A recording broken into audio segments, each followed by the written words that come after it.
Well, Jess, another interesting. You never know when we get a guest on. We didn't know much about Karen. We've, glanced over her book, and so you don't know what you're going to get. But some really good takeaways that I took away. Starting with, let's start with the employee perspective. This is anxiety at work, and so what do we think our people are looking for? We're looking for compensation, flexibility. But what is all? And this is what we see in our surveys as well. Now, A, I want to belong. B, I want to know that my work matters. Are we focusing on the things that our people really want to bring down anxiety levels? Yeah, isn't it interesting? Because we'll often, the first thing we talk about is what is the compensation? Oh, yeah. Are you moving up or are you moving down, Yeah. And it's so funny because I, as you and I do, we talk to executives, we coach all the time. And this idea of, do people on your team really feel like their work matters, that their voice is heard, is such an important point. I like the check-ins. Giving that pause. How are you doing? Asking yourself, how are you doing? Making sure you're doing your own inventory. And then looking at your team. Do I have excessive demands? She made a point that you and I agree with 100%, that often the most anxious people on your team, the people that need the check-in, are your high performers.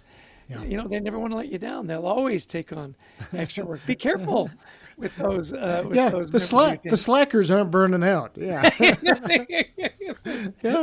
yeah, you're right, and it's counterintuitive to what sometimes leaders think. They go, oh no, I can throw anything at Bob. It's like, no, you can't. And so, and then coming back to practical things, what can we do? Okay, to build our fitness, like that question you asked, okay, if I want to run a 5K, I know I've got to do this, this, and this. So what do I do? So a couple of things, cognitive reframing, right? So changing the way we're thinking about things. No, everybody doesn't hate me. They're all busy, or et cetera. And that comes to that reducing the inner critic as well. She talked about meditation, that spiritual side. How important that has become. As you said, people are leaving churches in droves, and yet we have this need as human beings for spiritual connection. So we've got to rethink that perhaps in our lives. And of course, the last one was the power of connection. Are we joining a bowling league? Are we connecting with people past the, Facebook and Instagrams? Yeah. Cultivate calm. We had a really interesting little conversation after we stopped recording. And she said at the end of 27 interviews in a row, what did people really want? And said they just want to feel at ease. Yeah. You're always that silent worrier that she talked about. And that's me every day. Those little silent worries. Something pops and you go, oh yeah, well, what about that? Well, what about that? Did I do that right? Should I reach out? And the other thing, the connection that you mentioned, I love her advice at the end.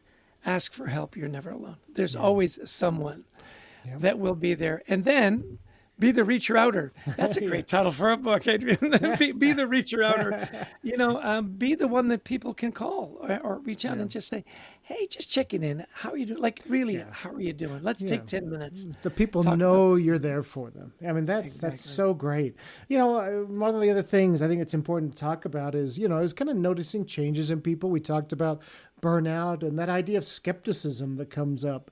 Sort of that, what's the point? And people changing their behavior. Why? Because they fall into these thinking traps, right? I should be doing more. I should already be a millionaire by now. I should already be a vice president by now, whatever it is. These phantom expectations that generate unnecessary stress. So really we have to start thinking, I love that she just does it for herself, cultivate calm. Are we really thinking through this? Yeah. And again, everybody's recipe is a little different. Yeah. There's lots of things you can do. Find out what is it that works for you.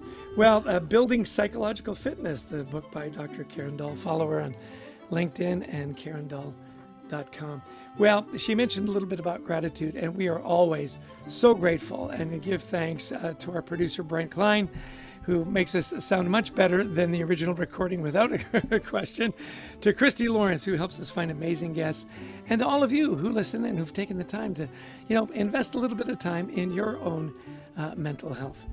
If you like the podcast, please share it with friends and family. We'd also love to have you visit thecultureworks.com for some free resources to help you and your team to thrive.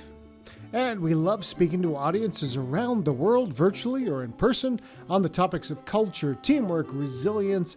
Give us a call. We'd love to talk to you about your event.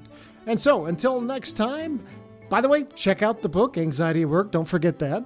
And until next time, we wish you the best of mental health.